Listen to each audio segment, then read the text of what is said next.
aujourd'hui, on va s'intéresser aux nouveautés dans la déclaration d'impôt en ligne. Je vais juste, en guise d'introduction, d'abord faire un petit point sur l'agenda. Donc, voilà, je place un petit mot introductif pour commencer et ensuite je laisserai la parole à Aurélien et Aurore, donc qui vont, voilà, les experts, du SPF Finance qu'on a invités aujourd'hui et qui vont du coup, bah, vous décrypter, toutes ces nouveautés que vous allez retrouver sur l'environnement en ligne.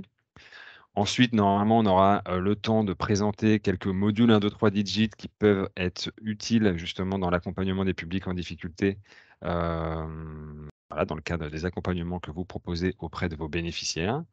Et on refera aussi un petit passage, sur le chat pour pouvoir, justement voir s'il y a des questions auxquelles on peut répondre directement en live aujourd'hui. En guise d'introduction et peut-être pour ceux qui sont arrivés dans ce webinaire aujourd'hui sans forcément trop connaître, la fracture numérique ou l'inclusion numérique en fonction de quel bout on prend le problème. Peut-être voilà, en guise d'introduction, préciser qu'il y a 3 niveaux de fracture numérique. On peut parler, d'un 1er niveau qui est les inégalités pardon, en termes d'accès, hein, toutes les personnes qui n'ont pas accès à du matériel et surtout du matériel connecté, qui est donc un premier frein, bah, pour, justement utiliser pleinement, cet univers du digital. Ensuite, on a un 2e niveau de fracture, donc toutes les personnes qui ont accès à du matériel, qui ont accès à une connexion, mais où là, le problème, c'est plutôt, on va dire, les compétences. Donc c'est des gens qui ont du mal à utiliser, le matériel qu'ils ont à disposition. Et ensuite, on a encore un 3e niveau, de fracture qui serait plutôt au niveau des usages. Donc j'ai accès à du matériel, j'ai certaines compétences, mais je suis pas, j'arrive pas à utiliser pleinement, on va dire, les opportunités qui me sont proposées par ce monde du digital. Et dans ce cas des usages, il y a surtout un point très important, c'est l'utilisation des services essentiels. Beaucoup de gens alors il y a de grandes inégalités, on va dire, en termes d'utilisation de ces services, que ce soit, bah, parce qu'en fait, je suis pas au courant qu'il y a certaines choses qui existent, mais parfois, voilà, des services administratifs ou des services essentiels en ligne ne sont pas, tous aussi faciles à utiliser et donc là aussi, il y a, des inégalités. D'ailleurs, la formation, c'est pas ça, la fondation Roi Baudouin, pardon, a publié plusieurs documents sur ces sujets-là. Donc ça s'intitule, le baromètre de l'inclusion numérique, qu'on mettra également en lien à disposition dans le mail qu'on enverra suite au webinaire d'aujourd'hui. Donc il y a un document qui fait quand même référence, hein, on va dire dans le monde de l'inclusion numérique. Ils ont également une autre publication qui est sortie, il me semble, il y a peut-être à peu près 1 an, on va dire, qui est vraiment ciblée sur l'utilisation, des, services essentiels, qui est donc effectivement aujourd'hui notre sujet du jour, hein. Pourquoi donc on vous propose un contenu, sur, la déclaration d'impôt en ligne? Bah, parce que justement ça rentre dans ce 3e niveau de fracture numérique et qui est donc un sujet, qui concerne, bah, du coup, 8Care et la mission, qu'on a justement d'accompagner et d'aider les personnes en difficulté sur le numérique. Encore un petit mot juste, bah, je l'ai déjà évoqué tout à l'heure, mais maintenant qu'il y a d'autres personnes qui se sont connectées, j'en profite pour rajouter quelques informations. Donc le webinaire d'aujourd'hui, c'est un 2e webinaire en fait d'une série de 2. Donc en mars, on avait proposé un 1er webinaire, où l'angle était plutôt orienté sur comment aider et comment accompagner des personnes en difficulté sur, cette, déclaration, sur le remplissage justement de cette déclaration d'impôt en ligne. Et donc, bah, Aurore et Aurélien nous avaient également présenté, tout un tas de conseils, de choses à ne pas oublier, des outils également pour former et accompagner, les personnes. Et aujourd'hui, le webinaire porte plutôt sur les nouveautés qu'on va trouver justement dans cet environnement, de déclaration d'impôt en ligne et j'imagine qu'il y aura également certains conseils qui vont être, associés à cela. Donc je vais passer maintenant la parole, à Aurore qui commence, je pense. Oui, tout à Heu fait, merci. et donc je t'invite à partager ta présentation.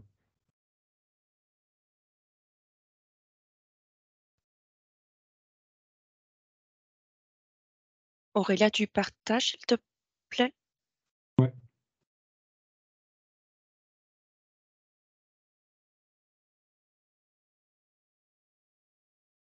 voilà, je pense que Oui, OK, je c'est peux prendre le actif. contrôle. C'est visible chez nous. Voilà, OK. C'est visible chez tout le monde? Magnifique, super. Donc voilà, comme on vous l'a dit, donc ici, on va vous faire un petit webinaire sur les informations qui peuvent être intéressantes et importantes pour pouvoir remplir une déclaration. Et on va se concentrer sur la déclaration de cette année, donc la déclaration de 2023, parce que vous allez voir, il y a eu pas mal de petits changements au niveau de la déclaration. Donc, pour rappel, comme Vincent l'a dit, donc on avait fait un premier webinaire. Celui-ci, ce qu'on va vous présenter, c'est vraiment un complément à ce premier webinaire. Vous pouvez à nouveau visionner le replay du premier webinaire et consulter toute la documentation sur le site du SPF Finance. Donc, comme on vous l'a dit, le premier webinaire, c'était plus sur les questions pratiques relatives à la déclaration et aux outils disponibles pour pouvoir remplir la déclaration. Ce deuxième webinaire, on va vraiment on va vraiment le consacrer à toutes les nouveautés de la déclaration. Donc, à l'agenda aujourd'hui, donc on va voir tout ce qui est nouveauté au niveau de la déclaration. Vous allez voir, il y a des modifications au niveau de la forme de la déclaration, des délais, et puis dans certains codes, il y a des modifications. On va voir tous les points auxquels il faut faire attention lorsqu'on rentre sa déclaration ou lorsqu'on on vérifie ou corrige une proposition de déclaration simplifiée, donc ce qu'on appelle la PDS.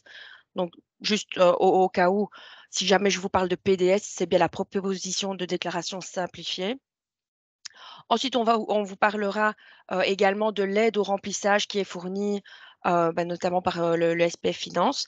Et on terminera avec quelques informations pratiques et quelques sources d'informations qui peuvent être très utiles lors du remplissage des déclarations. Donc, on va commencer directement avec les nouveautés de la déclaration. Donc, le premier grand changement au niveau de la déclaration, il se situe au niveau de la déclaration en elle-même. Donc, jusqu'à l'année passée, quand on remplissait une déclaration, dans la première colonne, donc la colonne de gauche, on avait,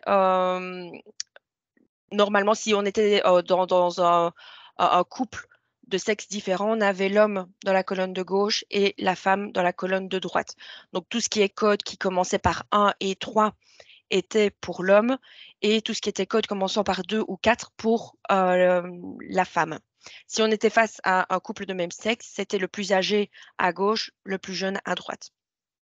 Cette disposition ne correspond plus du tout à l'évolution de la société actuelle. Donc, à partir de cette année, on a décidé de ne garder qu'un seul critère qui est plus neutre. Il s'agit de l'âge.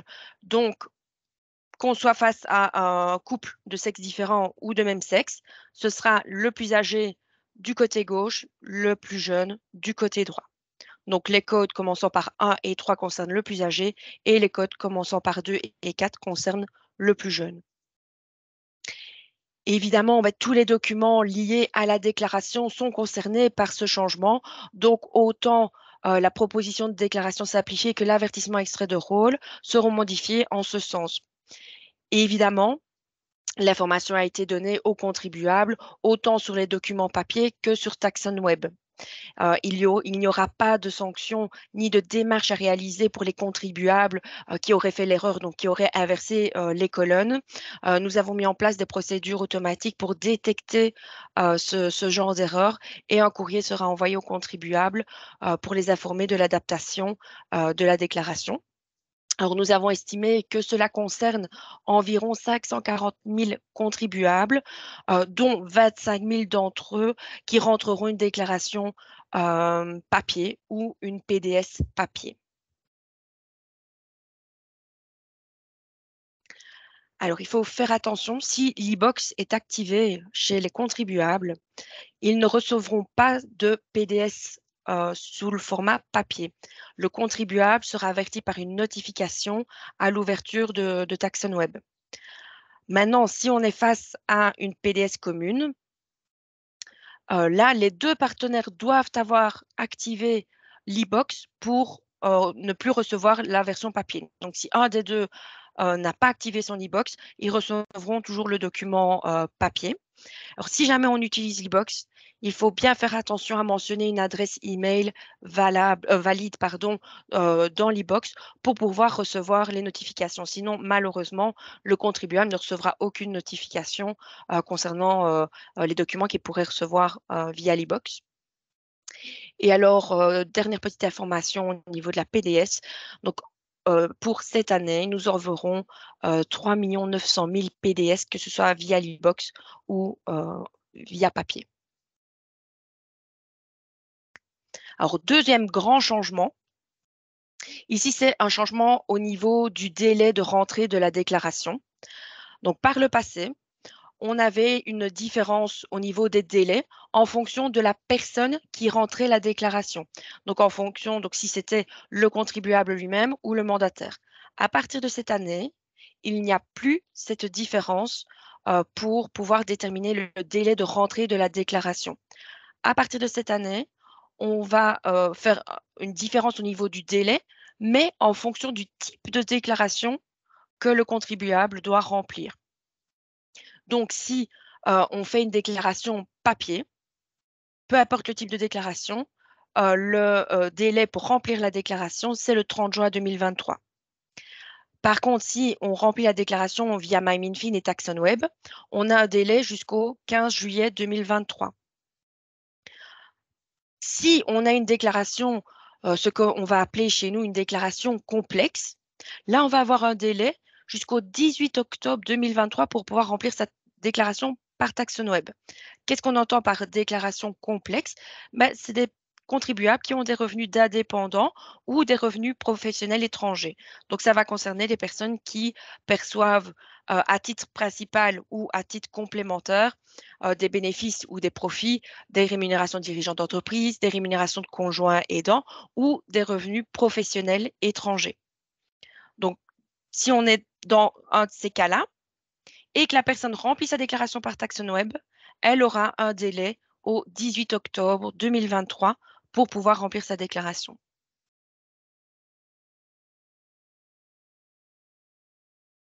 Donc ici, on vous a mis un petit récapitulatif des délais de rentrée. Donc, comme je vous l'ai dit, si on est face à une déclaration, je vais dire, normale, si on la remplit par papier, on doit la rendre pour le 30 juin. Si on la fait par TaxonWeb, on a jusqu'au 15 juillet pour pouvoir la remplir. Si on est dans le cadre d'une déclaration, comme je vous l'ai dit, complexe, donc avec des revenus d'indépendants ou des revenus professionnels étrangers, si on remplit la déclaration par papier, c'est de nouveau un délai au 30 juin. Mais si on la fait par TaxonWeb, on a un délai jusqu'au 18 octobre 2023. Et par contre, au niveau de la proposition de déclaration simplifiée, de nouveau, si on doit faire une modification et qu'on le fait via le formulaire de réponse papier, on doit le rentrer pour le 30 juin 2023. Et si on fait la modification via TaxonWeb, on a jusqu'au 15 juillet 2023 pour pouvoir le faire. Donc, je rappelle bien, les délais sont les mêmes, que ce soit le contribuable qui remplit sa déclaration ou que ce soit le mandataire. Il n'y a plus de distinction entre les personnes qui remplissent les déclarations pour déterminer le délai.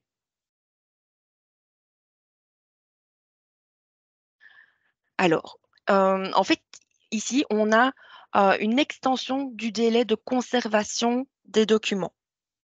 Donc, à partir de l'année d'imposition 2023, donc à partir de cette année, les contribuables doivent conserver les documents, y compris les données numériques, qui leur sont nécessaires pour pouvoir remplir leur déclaration. Ils doivent les conserver 10 ans. Par le passé, ils devaient les conserver 7 ans, mais à partir de cette année, ils doivent les conserver 10 ans. Donc, petit conseil, évidemment, il faut conserver les documents pendant 10 ans. Donc, tous les documents qui ont servi pour remplir la déclaration, il faut les conserver pendant 10 ans. Maintenant, vous avez toujours la possibilité, en remplissant la déclaration, d'annexer ces documents. La plupart des annexes ne sont pas obligatoires au moment où on remplit la déclaration. Maintenant, voilà, petit conseil, n'hésitez pas à les annexer, surtout avec TaxonWeb. On sait les mettre directement et elles sont directement disponibles au niveau de MyMinFin également. Comme ça, ben voilà, on ne doit pas tout conserver sur papier. Les documents sont conservés directement chez nous.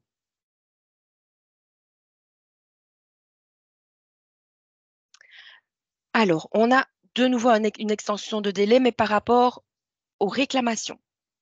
Donc, à partir de l'avertissement extrait de rôle envoyé en 2023, on va avoir 1 an pour pouvoir introduire une réclamation. Par le passé, on avait un délai de 6 mois pour pouvoir introduire une réclamation. À partir de 2023, on a 1 an. Maintenant, il y a quelque chose de tout petit peu compliqué pour les avertissements extraits de rôle qui ont été envoyés en 2022. Là, il va falloir faire la distinction entre 2 cas. Le premier cas, donc si le délai initial, donc le délai de 6 mois, expire après le 1er janvier 2023, le délai de réclamation est d'1 an. Par contre, si le délai initial de 6 mois expire avant le 1er janvier 2023, là, dans ce cas-là, on reste sur l'ancien délai, donc le délai de réclamation de 6 mois.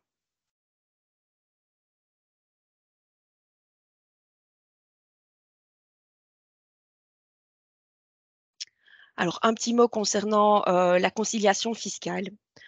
Donc, il faut savoir qu'en cas de litige avec l'administration fiscale, il est possible de s'adresser gratuitement et confidentiellement au service de conciliation fiscale. Donc, c'est uniquement possible pendant la phase administrative de la réclamation. Donc, ce n'est plus possible pendant la phase judiciaire. Donc, quand votre contribuable introduit une réclamation et que la réclamation est traitée directement au niveau du SPF Finance, on parle de la phase administrative. La phase judiciaire, c'est à partir du moment où on va devant les cours et tribunaux pour pouvoir traiter du litige. Juste pour information. Alors, une demande de médiation doit être peut être introduite après le dépôt de la réclamation et dans les 15 jours ouvrables, le service de conciliation fiscale informera le contribuable pour lui dire si le litige qu'il a soulevé peut faire l'objet ou non d'une conciliation. Si vous avez besoin de plus d'informations à ce sujet, n'hésitez pas à aller visiter notre site internet dont le lien est mis sur cette dia. Alors, maintenant, je vais vraiment rentrer dans le vif du sujet, donc vraiment les modifications au niveau des codes, etc. Donc, vraiment les modifications de la déclaration en elle-même.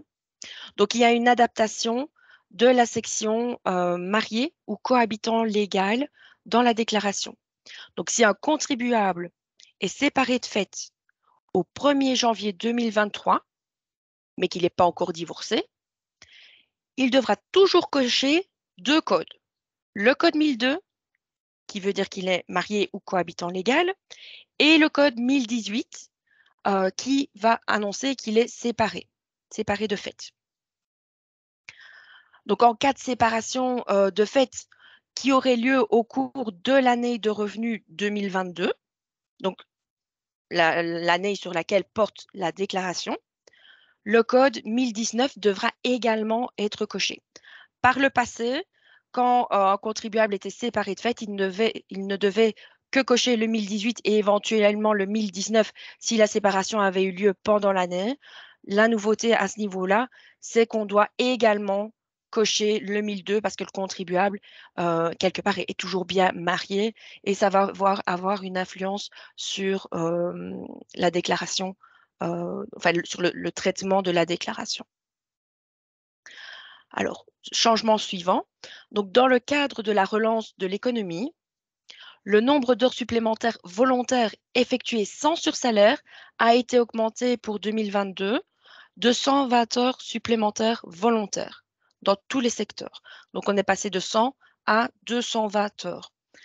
La rémunération de ces 120 heures qu'on appelait des heures de relance, donc cette rémunération sera exonérée d'impôt sur le revenu.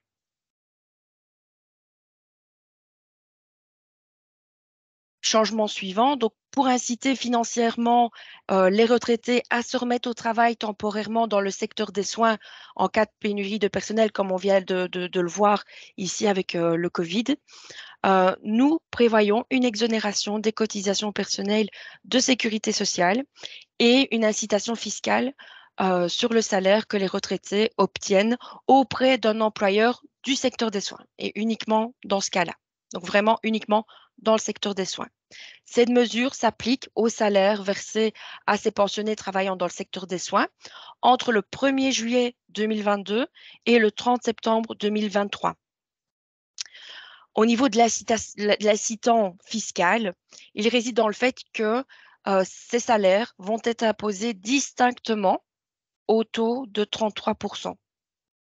Je vous explique ce qui est intéressant dans ce cas-là, c'est que si on a un cumul entre les pensions et ces fameuses rémunérations prestées dans le secteur des soins, si on a un cumul des deux, le contribuable pourrait être lourdement taxé sur sa pension et pourrait perdre certains avantages fiscaux concernant sa pension.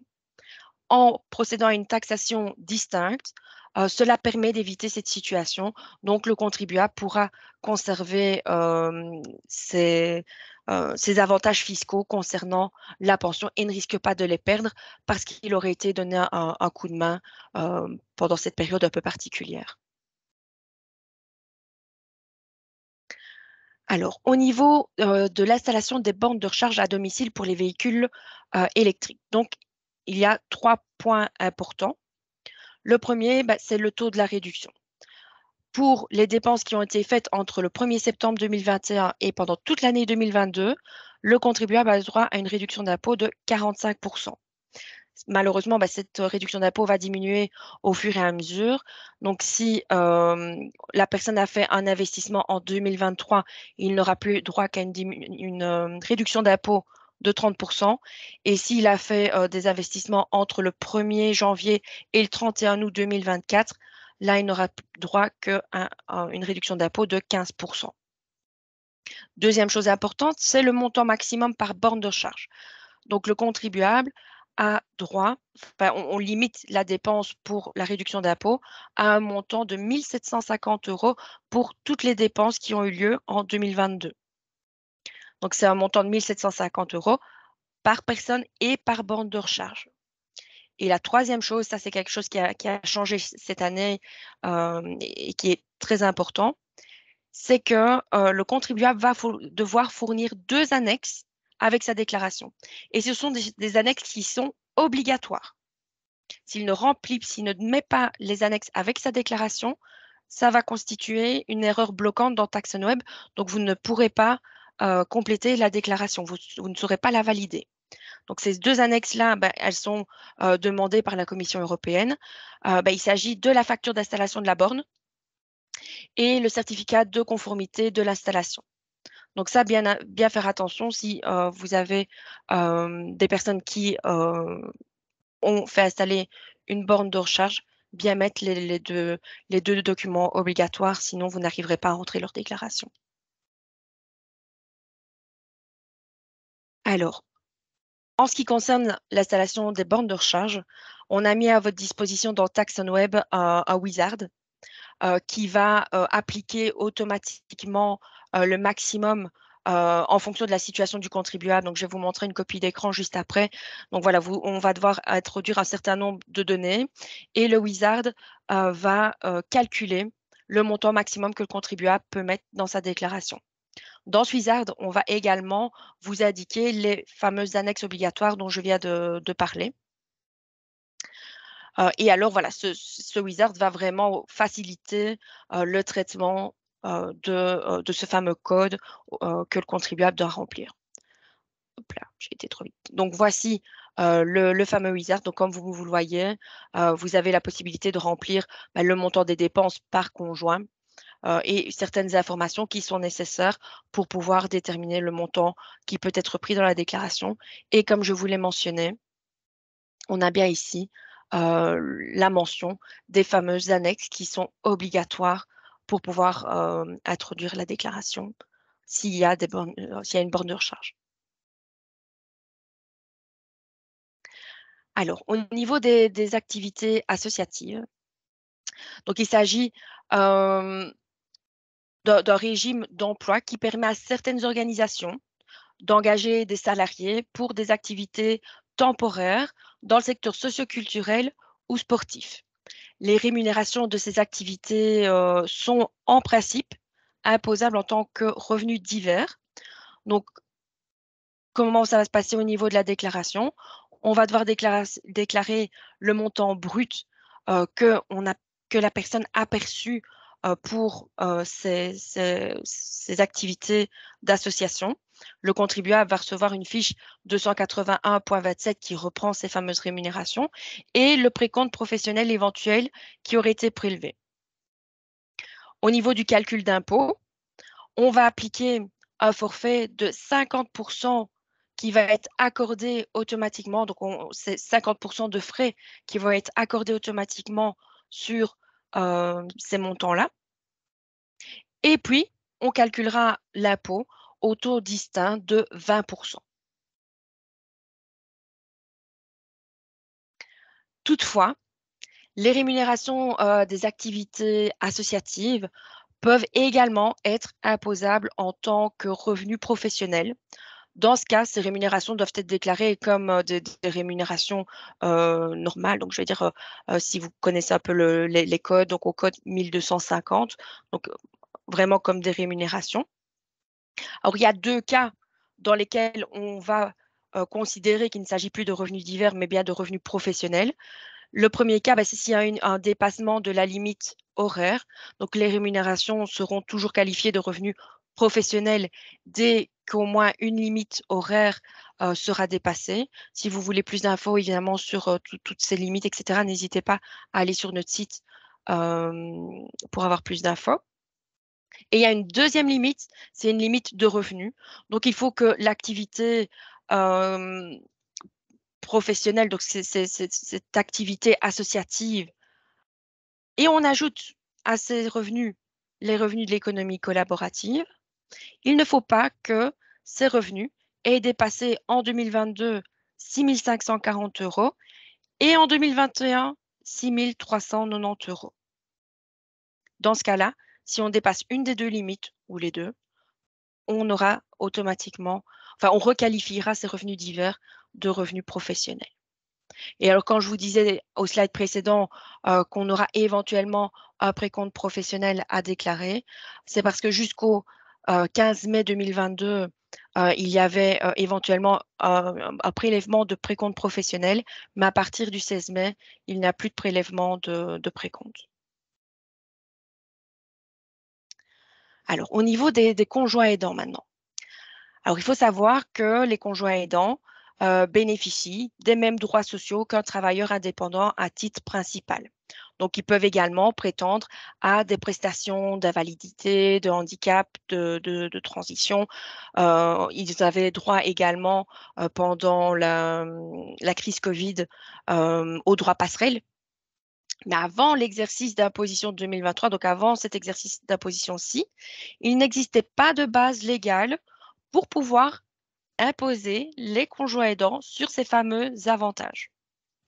Comme cela n'était vraiment pas l'intention du législateur, évidemment, on a modifié la base légale pour pouvoir imposer ces différents avantages. Donc, à partir de l'exercice 2023, ces revenus seront bien imposables à titre de revenus de remplacement. Et d'ailleurs, le contribuable aura également une fiche de 281.18, notamment pour tout ce qui est droit passerelle, etc. Alors, pour les déclarations dans TaxonWeb et les propositions de déclaration simplifiées, on a besoin d'un certain nombre d'informations, notamment au niveau des frais de garde d'enfants. Donc, on est en train de mettre en place des choses pour pouvoir faire le pré-remplissage nous-mêmes, mais à l'heure actuelle, ce n'est pas encore possible. Maintenant, il faut savoir que depuis l'année dernière, on a demandé aux personnes qui organisent des gardes d'enfants de transmettre une attestation 281.86 qui reprend les données concernant la garde des enfants. Donc, on a créé ce fameux nouveau modèle. Maintenant, évidemment, on a laissé une certaine tolérance par rapport à ce fameux modèle, tout simplement parce que le modèle est arrivé dans le courant du mois de janvier, donc il n'était pas disponible pour le début de l'année, mais seulement pour la fin de l'année. Il y a une tolérance aussi au niveau des écoles, donc tout ce qui est activité de garde avant le 1er septembre. On n'a pas obligé les écoles à remplir cette fameuse nouvelle attestation. Maintenant, il faut savoir qu'évidemment que pour pouvoir avoir droit à la réduction d'impôt, il faut avoir soit l'attestation 281.86 qui a été remplie en ligne, ou alors évidemment une attestation papier. Donc, il y a encore une tolérance pour cette année. Malheureusement, c'est une donnée qui n'est pas encore pré-remplie pour cette année, mais on espère qu'à partir de l'année prochaine, on pourra le pré-remplir, notamment grâce à cette fameuse attestation que les organisateurs devront obligatoirement remplir en ligne.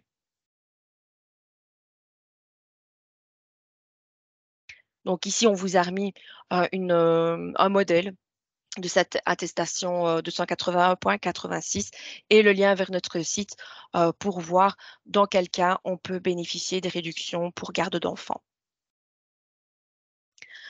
Alors, on continue au niveau de la déclaration. Donc, il faut savoir que pour déterminer si un enfant peut être à charge de ses parents, on va calculer que ses ressources nettes ne dépassent pas un certain montant. D'ailleurs, on vous a mis un lien vers une application qui peut vous aider justement à déterminer si l'enfant peut être à charge ou pas de ses parents en fonction de ces fameuses ressources nettes. Maintenant, de nouveau, dans le cadre du Covid, le législateur a voulu quelque part aider les parents dont les enfants ont été faire du travail d'étudiants, notamment dans le secteur des soins, etc., pendant la période Covid. Donc, on n'a pas voulu les pénaliser. Donc, on a exclu du calcul des ressources nettes certaines rémunérations. Donc, des rémunérations qui sont évidemment qui sont liées à un contrat d'étudiant. Donc, au niveau du premier trimestre 2022, on a exclu toutes les rémunérations d'étudiants qui ont été prestées dans le secteur des soins et de l'éducation. En ce qui concerne les autres secteurs, là aussi pour le premier trimestre, on va exclure ces revenus-là, mais uniquement pour 45 heures maximum. Pour le deuxième trimestre 2022, on exclut tout ce qui est rémunération d'étudiants, de nouveau dans le secteur des soins et de l'éducation. Et pour les 2 derniers trimestres de 2022, là, on exclut les rémunérations d'étudiants, mais cette fois-ci uniquement dans le secteur des soins.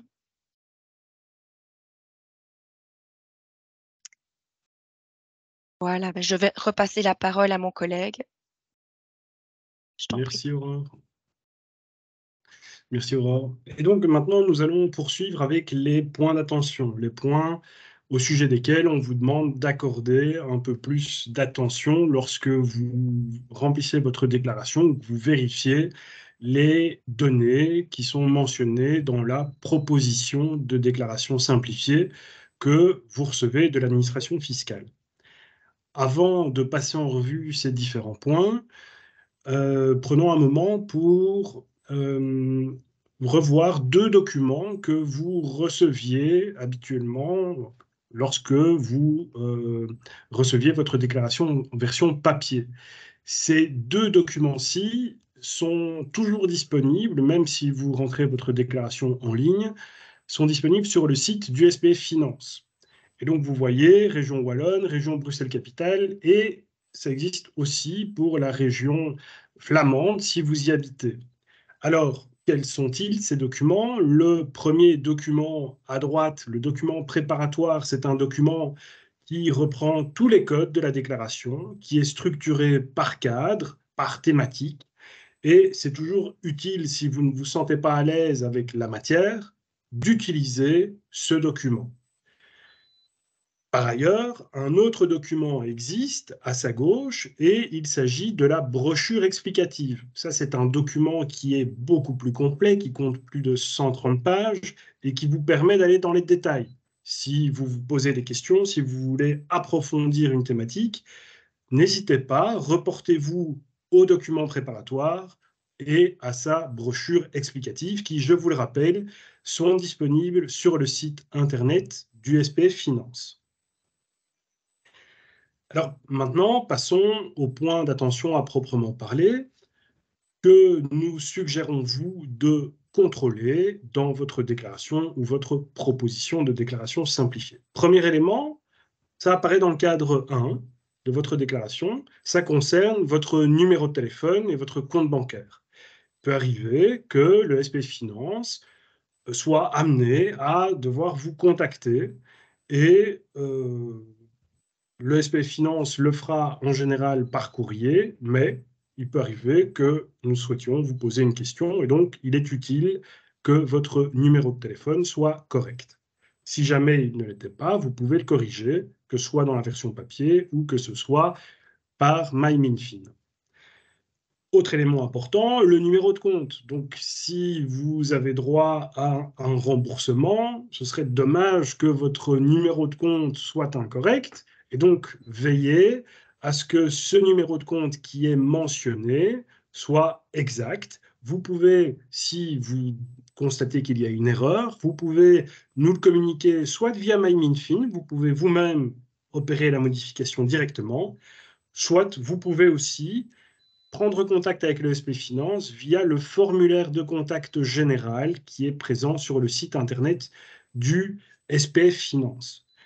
Alors attention, jamais, au grand jamais, le SPF Finance ou un de ses agents ne vous demandera par téléphone de communiquer votre numéro de compte. Si quelqu'un vous demande votre numéro de compte par téléphone, méfiez-vous, il ne s'agit pas d'un agent du SPF Finance. Deuxième élément auquel vous pouvez être attentif, ça concerne les charges de famille et les enfants à charge.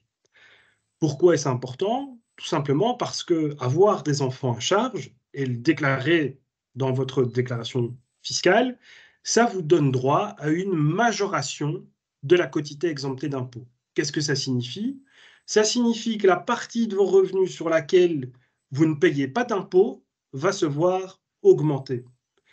Donc, c'est important de vous assurer que les enfants qui sont à votre charge sont bien repris dans votre déclaration fiscale et que le nombre qui est mentionné est correct. Alors, qui pouvez-vous reprendre comme enfant à charge?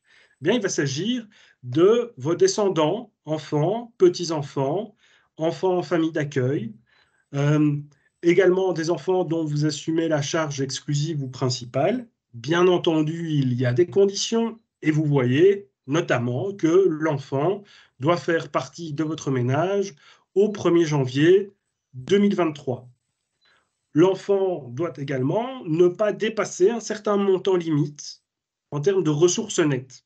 Et nous revenons à ce que nous vous avons montré tout à l'heure, ma collègue Aurore vous a montré, cette application calcul des réductions fiscales. Vous pouvez l'utiliser pour déterminer les ressources nettes maximales de l'enfant pour qu'il puisse être à votre charge. Il y a également une aide en ligne dans TaxonWeb qui vous permet de modifier le nombre d'enfants à charge. Ici, quelques infos supplémentaires concernant les enfants à charge. N'hésitez pas à cliquer sur les liens dans la présentation. Alors, ici, une notion importante, la coparenté fiscale. Coparenté fiscale, qu'est-ce que c'est? Eh bien, ça concerne des enfants qui sont logés à parts égales chez les deux parents. Et ça permet une répartition de l'allocation entre les deux parents si les conditions sont remplies. Et donc, on aura un même enfant qui amènera le parent qui le prend à sa charge à remplir le code 1034 que vous voyez ici, 1034, et l'autre parent cochera le code 1036. Ceci, ça concerne la coparenté fiscale. Qu'en est-il d'une situation où vous n'êtes ni marié, ni cohabitant légal, qui va pouvoir reprendre l'enfant à charge. Sachez qu'un enfant ne peut être à charge que d'une seule personne. Et généralement, la situation la plus favorable, c'est que le partenaire qui a les revenus les plus élevés prenne l'enfant à sa charge. N'hésitez pas, j'insiste à nouveau, à cliquer sur les liens si des questions subsistent. Nous passons maintenant aux autres personnes à charge. Alors, quelles sont-elles, ces autres personnes qui peuvent être reprises à charge? Ce sont, par exemple, les parents, les grands-parents, les arrière-grands-parents. Ça peut être des frères et des sœurs, ou des demi-frères et des demi-sœurs, et ça peut même être des personnes, ou la personne, qui vous prenait à sa charge lorsque vous étiez petit, lorsque vous étiez enfant. Alors, les conditions sont, vous le voyez, identiques. Faire partie du ménage au 1er janvier 2023, avoir des ressources nettes pour un montant maximal que vous pouvez calculer avec notre application. Attention, vous ne pouvez pas reprendre à charge votre partenaire. Alors, nous continuons maintenant avec les revenus immobiliers. Et nous nous focalisons dans un premier temps sur les revenus immobiliers qui sont situés à l'étranger. Si vous avez des biens immobiliers à l'étranger, vous devez obligatoirement les déclarer. Pour les déclarer, il faut en connaître le revenu cadastral. Alors, il existe des pays où le revenu cadastral, la notion de revenu cadastral n'existe pas. Et donc, comment devez-vous faire? Eh bien, il faut signaler cette situation au SPF Finance. Et le SPF Finance va pouvoir établir le revenu cadastral. C'est quelque chose que nous avions vu lors de la première présentation. Dans les 24 heures qui suivent votre signalement, le SPF Finance aura établi le revenu cadastral du bien immobilier en question. Ce revenu cadastral apparaîtra dans MyMinFin et également dans TaxonWeb lorsque vous remplirez votre déclaration en ligne.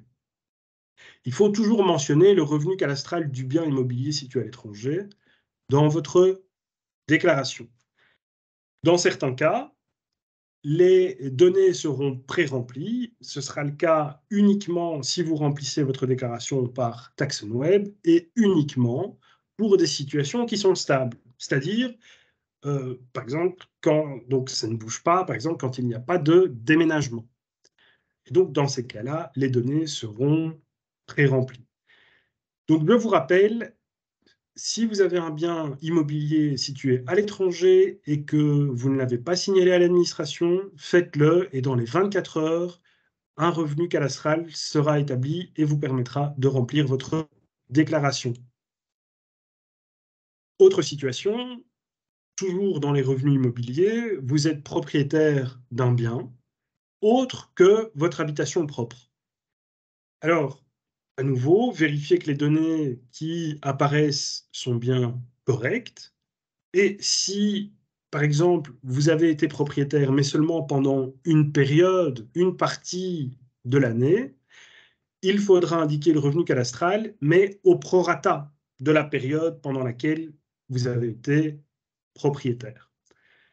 Vous devez adapter les données dans votre déclaration, pas de problème, utilisez l'aide en ligne qui est disponible dans TaxonWeb. À nouveau, si vous avez envie de creuser, d'avoir plus d'informations, n'hésitez pas à cliquer sur les liens qui sont repris dans la présentation. Alors, encore un autre élément à vérifier dans votre déclaration ou proposition de déclaration simplifiée, ça concerne les revenus professionnels et les pensions que vous percevez à l'étranger.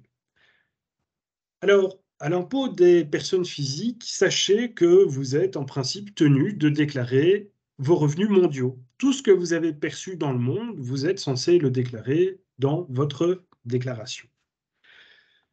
Les revenus étrangers sont parfois exonérés et pour savoir si ce sont des revenus exonérés ou non, à nouveau, nous vous référons à l'application Revenus étrangers, qui vous indiquera si les revenus font l'objet d'une exonération ou non, et quel est le code à utiliser dans la déclaration.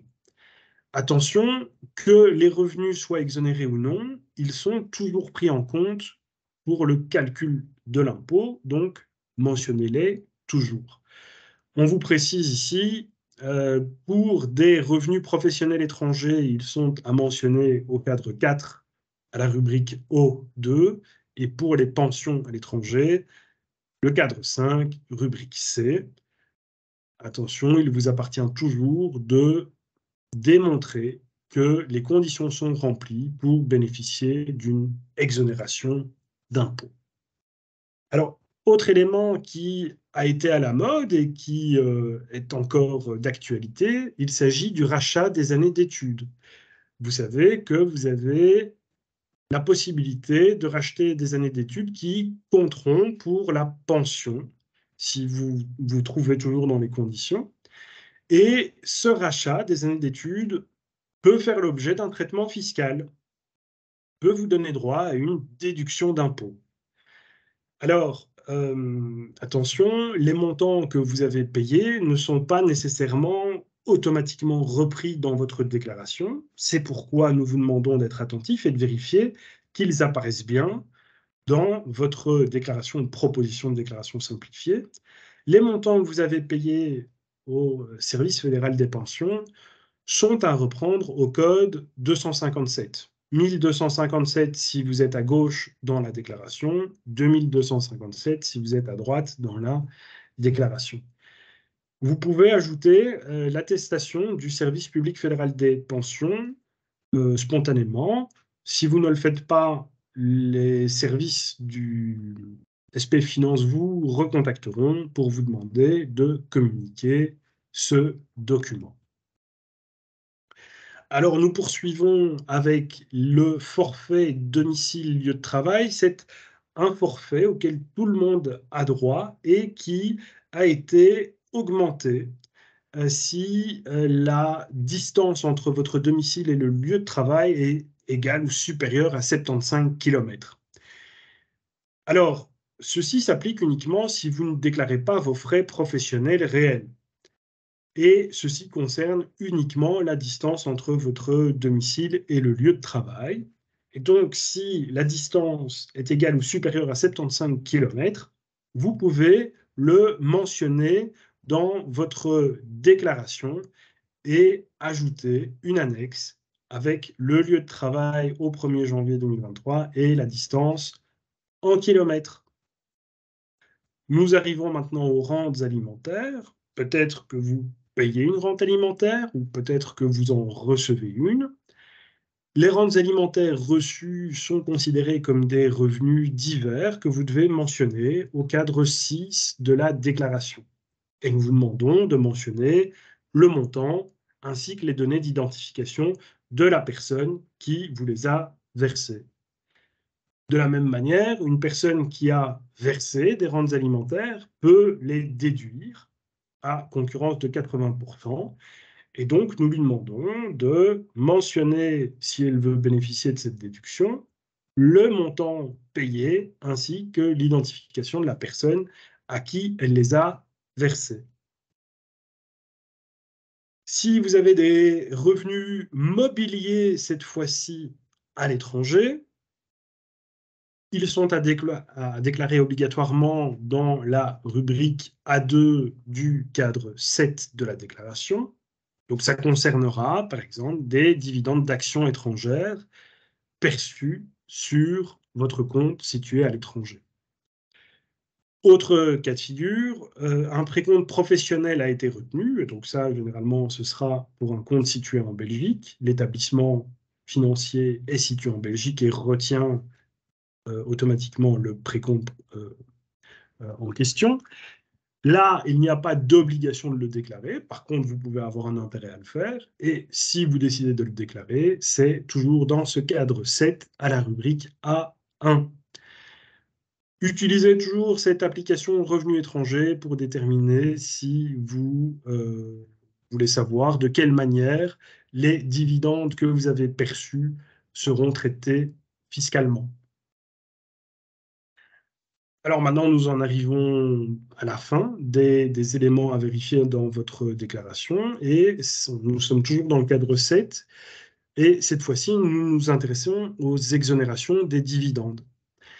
Alors, vous pouvez bénéficier d'une déduction du précompte mobilier qui aurait été retenu sur des dividendes, si jamais vous en percevez, et ceci via le code 437, donc 1437 si vous êtes à gauche dans la déclaration, 2437 si vous êtes à droite. Ça concerne la tranche exonérée de 800 € sur les dividendes ordinaires, et ça vous permet de récupérer 30% de ces 800 €, c'est-à-dire 240 € maximum de précompte mobilier récupérable par contribuable. Attention, dans ce cas de figure, ajoutez toujours, vous pouvez uploader, donc si vous le faites en ligne, vous pouvez télécharger, vous pouvez uploader des documents en annexe, vous pouvez aussi les joindre à la version papier de votre déclaration. Et donc, nous vous demandons de joindre la pièce justificative qui a été émise par l'établissement financier auprès duquel vous avez un compte qui est ouvert. Et je repasse la parole à ma chère collègue.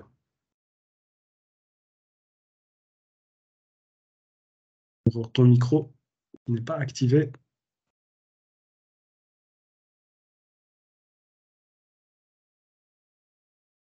Toujours pas. Ben, je l'avais activé, mais à mon avis, Voilà. on me l'a recoupé. Ah, ça Soit. fonctionne maintenant. Maintenant, Bon, ça fonctionne. fonctionne, oui. Donc, contrairement à ce que disait Aurélia, il y a encore malheureusement quelques petites choses à vérifier dans la déclaration, mais on va essayer d'aller relativement vite là-dessus. Bah, tout simplement, bah, déjà, il y a au niveau du prêt hypothécaire et éventuellement de l'assurance vie individuelle que vous avez qui est liée au prêt hypothécaire ou non. Mais bon, voilà, vous avez déjà bah, au niveau du prêt hypothécaire, bah, il va falloir faire la distinction entre un prêt hypothécaire qui a été conclu pour l'habitation propre, donc l'habitation dans laquelle on habite. Donc ça deviendra c'est une compétence régionale. Ou alors un prêt hypothécaire pour un bien dans lequel on n'habite pas, donc on a donné en location ou c'est notre seconde résidence, etc. Et ça, par contre, c'est une compétence fédérale. Trois petites choses au niveau de ces fameux emprunts hypothécaires, donc au niveau de l'habitation propre. Malheureusement, en région flamande, il n'y a plus de réduction pour l'emprunt hypothécaire à partir des emprunts qui ont été contractés le 1er janvier 2020. Pour la région bruxelloise, c'est pour le 1er janvier 2017. Par contre, en région wallonne, on a toujours la possibilité de pouvoir déduire ce qu'on a appelé le chèque habitat dans le cas où on achète une maison. Alors, logiquement, les emprunts en cours sont en principe pré-remplis. Maintenant, ne vous tracassez pas, je vais vous montrer, on a un petit outil, donc encore une fois à Wizard, pour pouvoir vous aider à remplir votre déclaration si éventuellement l'emprunt n'est pas pré-rempli. Donc ça, c'est pour les emprunts. D'un autre côté, bah, vous avez aussi les assurances vie individuelles. Et là, donc, on parle plutôt des assurances vie qui n'ont pas été contractées pour garantir l'emprunt hypothécaire, mais pour d'autres, à d'autres fins. Donc, si ces primes sont déductibles, vous aurez éventuellement droit à la réduction d'impôt épargne à long terme. Donc, de nouveau, dans la déclaration, vous avez des aides pour savoir si vous êtes dans les conditions ou pas pour pouvoir bénéficier des réductions d'impôt. Alors, allons voir directement au niveau du fameux Wizard dont je viens de vous parler, donc pour les emprunts hypothécaires.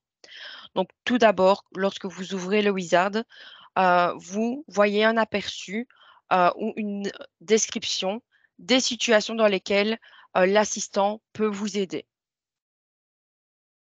Vous pouvez également consulter les situations dans lesquelles malheureusement le Wizard ne peut pas s'appliquer.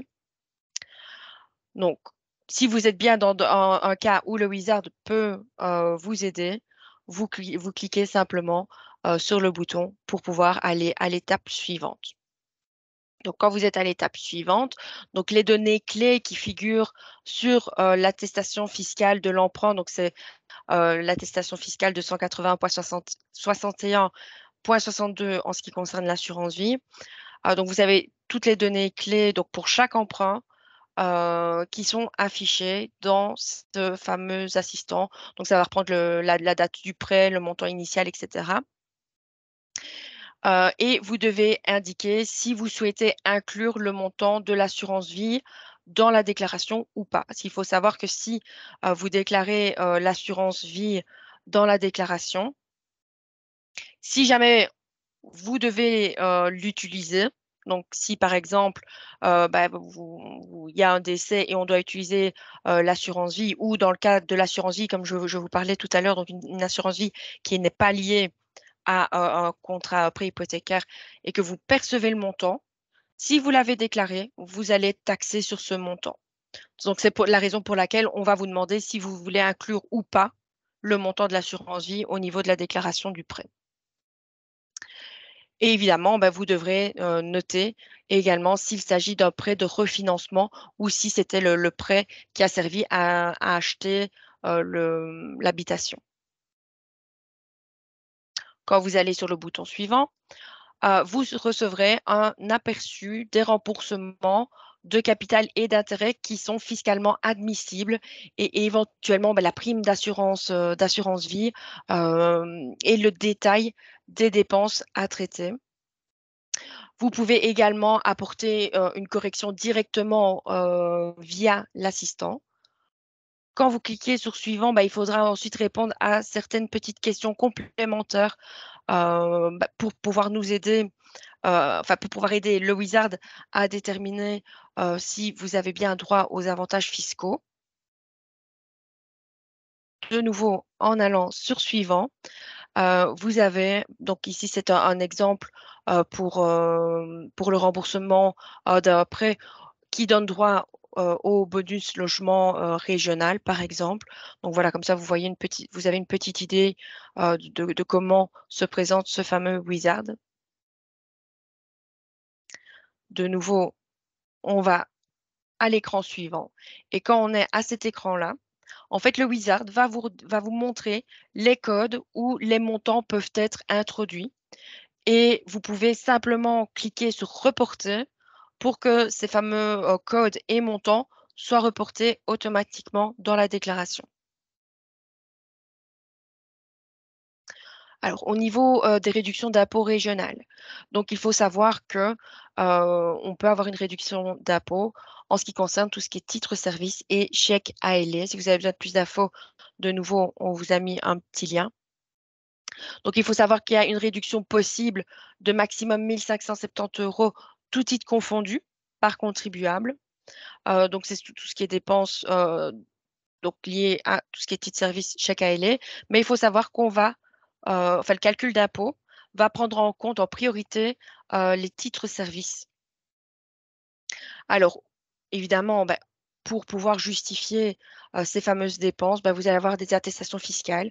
Donc, pour les chèques ALE, ce serait une attestation fiscale de 181,80. Pour les titres-services, une de 181,81. Alors, on vous met un petit point d'attention. Logiquement, on est censé recevoir les attestations directement des organismes concernés. Malheureusement, dans certains cas, on ne les reçoit pas à temps pour pouvoir remplir votre déclaration ou pour pouvoir la contrôler tout simplement. Donc, n'hésitez pas à conserver le document, éventuellement à l'annexer à la déclaration du contribuable que vous aidez. Alors, au niveau des des réductions d'impôts fédérales, cette fois-ci, donc on va parler de deux réductions principalement. La première, tout ce qui est paiement pour les épargnes pensions. Donc, il faut savoir qu'il y a deux montants maximum. Donc, le premier, il s'agit d'un montant de 990 €. Donc, si on fait un versement pour une épargne pension de maximum 990 €, on aura une réduction d'impôt de 30% sur ces 990 euros. Maintenant, si on fait un versement entre 991 et 1270 euros, là, par contre, on n'aura plus qu'une réduction d'impôt de 25%. Évidemment, de nouveau, on aura une attestation fiscale. Donc, cette fois-ci, c'est une 280,60. Donc, pour pouvoir vous aider pour le remplissage de la déclaration. Et normalement, c'est déjà pré-rempli dans la déclaration. Deuxième réduction, c'est tout ce qui est don. Donc là, si vous faites des libéralités, il faut savoir que pour que ce soit déductible, il faut qu'on ait fait un versement de minimum 40 euros à un organisme reconnu. Donc, si vous faites deux versements de 20 euros à deux organismes différents, c'est pas bon, hein. Ça, il faut bien l'avoir en tête. C'est 40 euros par organisme pour pouvoir avoir droit à la réduction d'impôt. C'est une réduction d'impôt de 45%, donc c'est quand même avantageux. Et de nouveau, vous aurez une attestation fiscale 281,71.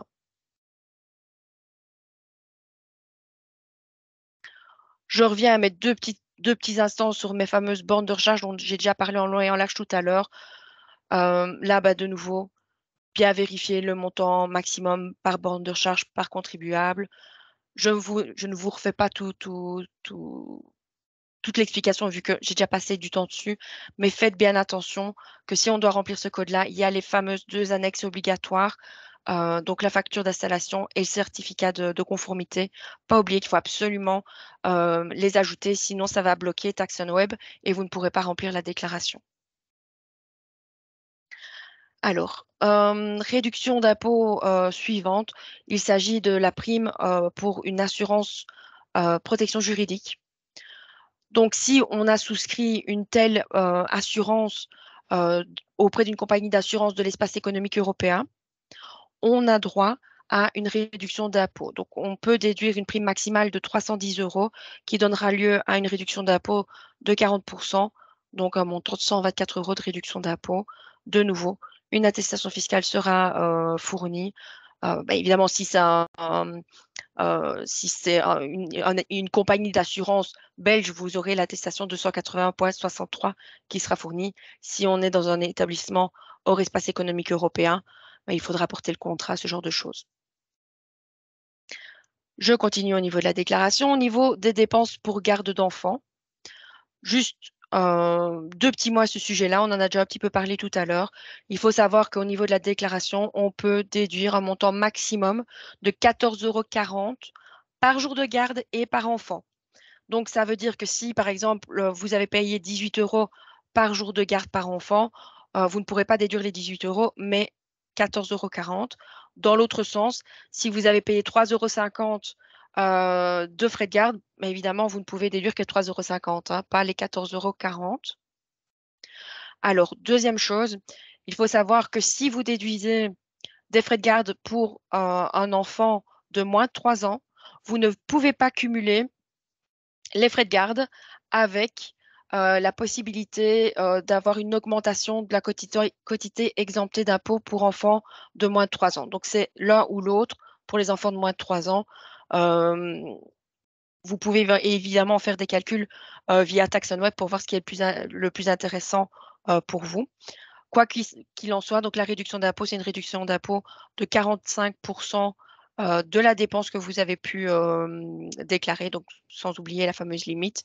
Comme on l'a dit tout à l'heure, normalement, vous avez des fiches de 181,86 qui seront mis à votre disposition par l'organisme qui a presté, enfin qui a organisé la garde. Et comme je vous l'ai dit, on a une petite tolérance encore cette année, donc il se peut que vous ayez des attestations papier, etc. N'oubliez pas de les garder à notre disposition ou simplement de les mettre directement en annexe de la déclaration. Si vous avez des comptes ou des assurances vie à l'étranger, vous avez l'obligation de déclarer que vous détenez de tels comptes. Donc, dans votre déclaration, vous devrez aller cocher les codes qui se rapportent à cela. Vous devrez également confirmer, donc de nouveau en cochant une case, que vous avez bien déclaré que vous déteniez ces comptes au niveau de la Banque nationale de Belgique. Et c'est des renseignements qui doivent obligatoirement être repris au cadre 7 de la déclaration. Si jamais vous avez reçu une PDS alors que vous aviez un compte ou une assurance vie à l'étranger en 2022, la PDS n'est pas valable. Donc, il faudra effectivement remplir une déclaration. Toujours dans ce cadre-là, si à un moment donné en 2022, vous aviez un compte à l'étranger ou vous gériez un compte à l'étranger pour une association ou vous étiez fondateur d'une construction juridique, de nouveau, ça doit être déclaré dans la déclaration. Et si vous aviez reçu une PDS, de nouveau, elle n'est pas valable. Il faudra effectivement rentrer une déclaration. Alors, il y a encore un dernier point à vérifier. C'est la partie 2. Donc, la partie 2, tout le monde n'a pas une partie 2 dans sa déclaration. Il n'y a une partie 2 pour la déclaration que si vous êtes indépendant, que ce soit à titre complémentaire ou à titre principal. Vous aurez également une partie 2 si vous êtes dirigeant d'entreprise ou conjoint aidant. Ou si vous avez perçu des revenus divers pendant l'année 2022 et que ce sont des revenus divers qui ne font pas partie de la première partie de la déclaration, donc ce dont on vient de parler jusqu'à présent. Donc, vous allez avoir, par exemple, tout ce qui est activité occasionnelle, sous-location, spéculation, etc. Maintenant, si vous vous rendez compte que le contribuable dont vous vous occupez a besoin d'une partie 2 alors qu'elle n'est pas dans la déclaration, vous devez simplement quand vous rentrez dans la déclaration, vous allez sur « Je veux ajouter d'autres données ». Au-dessus de l'écran, vous avez plusieurs onglets, partie 1, partie 2, ajouter une partie 2. Vous cliquez sur « Ajouter une partie 2 » et la partie 2 va automatiquement s'ajouter à la déclaration. Voilà. Ben, je vais repasser la parole à mon collègue pour continuer sur l'aide au remplissage. Merci Aurore. Voilà, donc nous avons vu quels étaient les points d'attention et donc nous allons maintenant voir ce que le SPF Finance vous propose pour vous aider à remplir la déclaration. Alors, tout d'abord, le SPF Finance est disponible par téléphone pour vous aider à remplir la déclaration. Il est possible de prendre rendez-vous pour qu'un collaborateur du SPF Finance vous assiste. Vous pouvez aussi prendre un rendez-vous sur place dans les bureaux du SPF Finance. En tous les cas, il faut toujours prendre rendez-vous. Par ailleurs, nous collaborons avec 311 communes et nous organisons des séances de remplissage des déclarations. Ces 311 communes le font sur rendez-vous et nous disposons d'une liste que nous verrons un peu plus tard qui reprend les différentes communes dans l'hypothèse où ça vous intéresserait de faire appel à elles. Alors, je vous ai parlé de l'aide au remplissage par téléphone. Comment cela fonctionne-t-il? Tout d'abord, vous prenez rendez-vous avec le SPF Finance et un collaborateur reprendra contact avec vous au moment qui aura été convenu. Pendant votre appel, le collaborateur va vous poser un certain nombre de questions et va surtout vous dire quels sont les éléments qui apparaissent dans le système, dans l'application, et vous dire quels sont les codes qui seront repris, quels sont les montants qui seront repris. Vous recevrez à la suite de cet appel un rapport qui reprendra les différents éléments qui auront été discutés lors de cet entretien téléphonique. Et il vous sera demandé de signer ce rapport et de le renvoyer. Alors, vous pouvez le renvoyer soit directement par l'application MyMinFin, soit le renvoyer par la poste au centre de scanning. Alors, il existe aussi des contribuables qui ont des besoins spécifiques. C'est le cas, par exemple, de contribuables qui ne sont pas en mesure de prendre un rendez-vous. Le SPF Finance travaille en collaboration avec les CPAS qui connaissent ces contribuables, qui les ont identifiés et qui ont communiqué au SPF Finance le listing de cette personne. Le SPF Finance prendra directement contact avec ces contribuables pour leur proposer l'aide qui est la plus adaptée à ces personnes. Pour les personnes qui ont un handicap auditif, nous avons prévu des appels vidéo en langue de signes, et ceci pendant des plages horaires réservées. Elles seront donc tout à fait à l'aise et bien accueillies. Maintenant, nous passons aux éléments pratiques que nous avons par ailleurs vus. Petit rappel, si vous décidez d'introduire vous-même votre déclaration et que vous décidez de le faire en ligne, c'est donc possible dès maintenant. Vous avez un délai général qui court jusqu'au 15 juillet, comme ma collègue Aurore vous l'a dit, et si vous avez des revenus spécifiques, jusqu'au 18 octobre. Les revenus spécifiques, qu'est-ce que c'est? Ce sont donc les revenus d'indépendants ou les revenus professionnels étrangers, donc les bénéfices, les profits, les rémunérations de dirigeants d'entreprise, les rémunérations de conjoints aidants et les revenus professionnels étrangers. C'est donc la nature du revenu qui va distinguer le délai dont vous pouvez bénéficier. Si vous rentrez votre propre déclaration sur papier, la date limite est toujours fixée au 30 juin. Si vous rentrez le formulaire PDS au format papier, même chose, limite au 30 juin. Alors, si vous vous inquiétez de ne pas avoir reçu encore votre déclaration, votre proposition de déclaration simplifiée, sachez que le SPF Finance les envoie jusqu'à fin mai. Donc, avant le mois de juin, ne vous tracassez pas. Ça risque d'arriver chez vous encore prochainement. Si par contre, vous vous retrouvez au mois de juin et que vous n'avez toujours rien reçu, dans ce cas-là, prenez contact avec le SPF Finance si vous voulez une version papier, et vous pouvez le faire au numéro général 02 572 57 57. L'autre possibilité, c'est aussi de la rentrer en ligne via MyMinFin. Alors, si maintenant vous décidez de faire appel à un collaborateur du SPF Finance pour introduire votre déclaration, sachez que nous proposons une aide jusque en mai et jusqu'en juin. Cette aide est proposée par téléphone. Vous pouvez prendre rendez-vous au numéro qui est mentionné sur l'enveloppe. Et par ailleurs, je vous l'ai dit tout à l'heure, il y a aussi des séances qui sont organisées dans 311 communes. Et voici l'endroit où se trouve le fameux listing des communes qui collaborent avec le SPF Finance. Vous pouvez donc cliquer sur ce lien pour prendre connaissance des communes et prendre contact avec les communes pour fixer un rendez-vous. Nous vous conseillons d'agir le plus vite possible puisque les places sont chères. Il est bien entendu prévu de proposer ceci à un maximum de citoyens. Naturellement, si les places ne sont pas occupées au début, ce sera compliqué de permettre à chacun d'avoir un moment avec un collaborateur. Vous pouvez aussi passer par un mandataire, mais nous l'avons vu tout à l'heure, les dates sont identiques désormais. 15 juillet, le principe général, 18 octobre pour ce qui concerne les revenus spécifiques.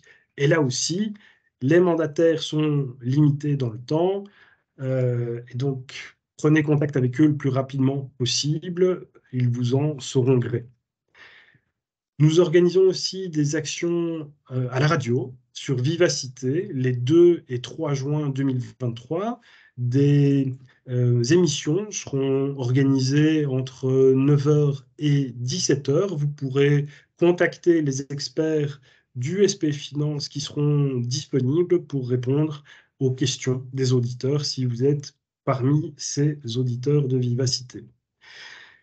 Quelques informations supplémentaires. Vous pouvez donc vous rendre sur le site du SPF Finance fin.belgium.be et vous vous rendez dans la rubrique particulier puisque les personnes physiques font partie du pilier particulier. Dans cette partie du site internet du SPF Finance, vous pourrez trouver des thématiques qui peuvent vous intéresser, des questions fréquemment posées, et c'est le cas par exemple ici avec la déclaration d'impôt.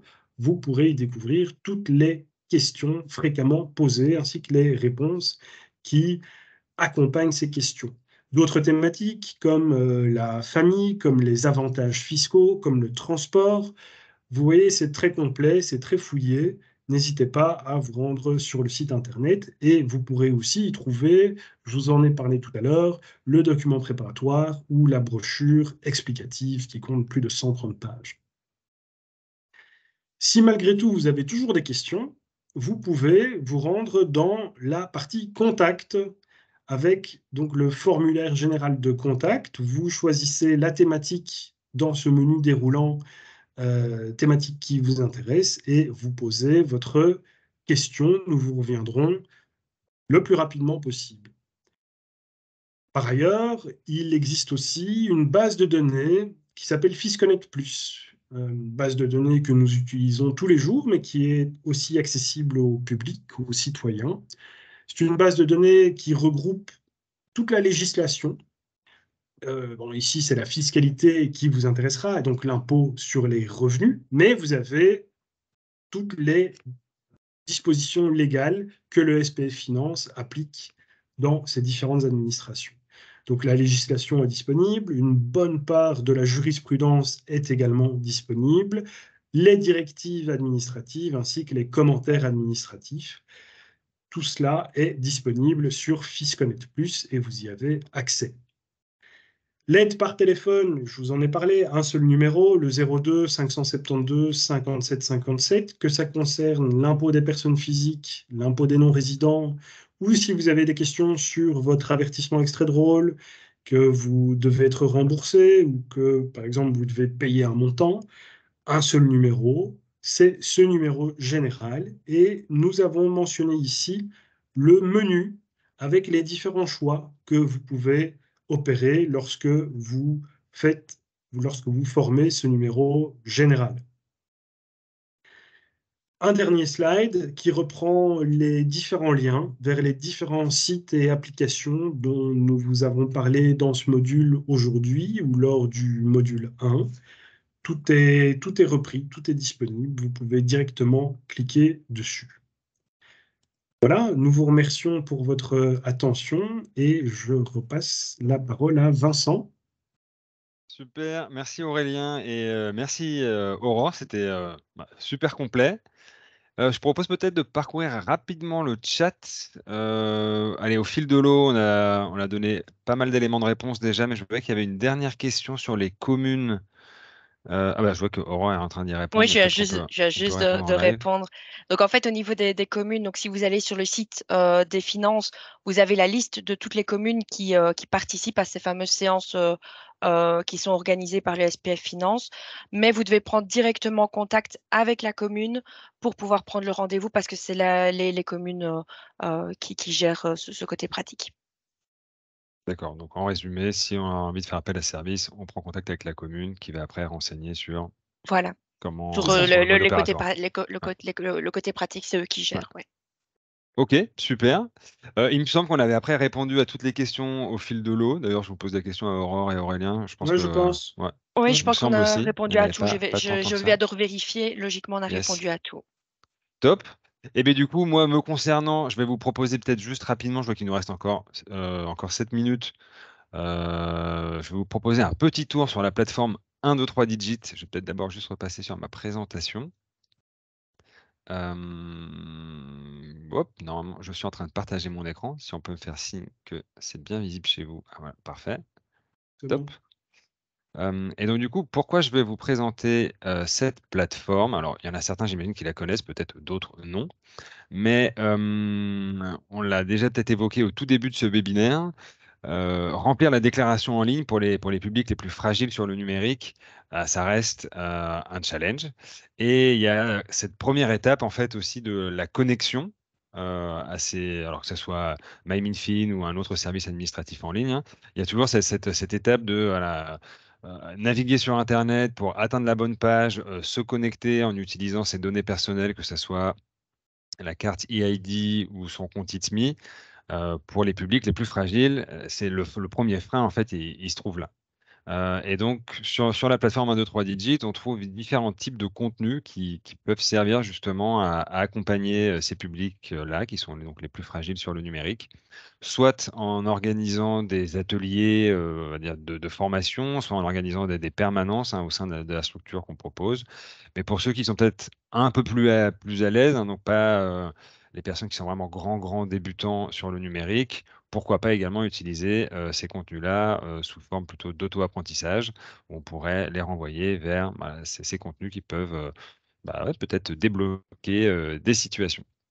Donc, sur la plateforme 1, 2, 3 Digit, vous retrouvez des contenus qui vont traiter justement des compétences numériques de base. Donc là, c'est plutôt les contenus qui vont s'adresser aux grands débutants, hein. On part vraiment du tout début, que ce soit la prise en main du matériel, qu'est-ce qu'un smartphone, qu'est-ce qu'un PC, vraiment le tout début en fait, jusque naviguer sur internet, le mail, et on va dire que ça va correspondre à peu près aux compétences numériques de base. On a également des contenus sur tout ce qui est sécurité en ligne, et ce qui nous intéresse peut-être encore plus aujourd'hui, on va dire que ce sera l'administration en ligne. Et c'est peut-être d'ailleurs ça que je vais montrer dans les dernières minutes qui nous restent. Bien évidemment, on vous mettra des liens dans le mail qui partira à la suite du webinaire d'aujourd'hui, des liens vers les ressources que nous avons identifiées comme étant, on va dire, les plus pertinentes par rapport au sujet d'aujourd'hui. Je vais peut-être d'ailleurs simplement basculer vers. Je vais peut-être pas montrer ça sous forme de slide. Je vais montrer directement sur la plateforme. Ça sera peut-être plus parlant. Je vais juste modifier ce que je partage. Voilà. Et je vais partager. Alors attendez, il faut que je retrouve ça dans la liste. Voilà.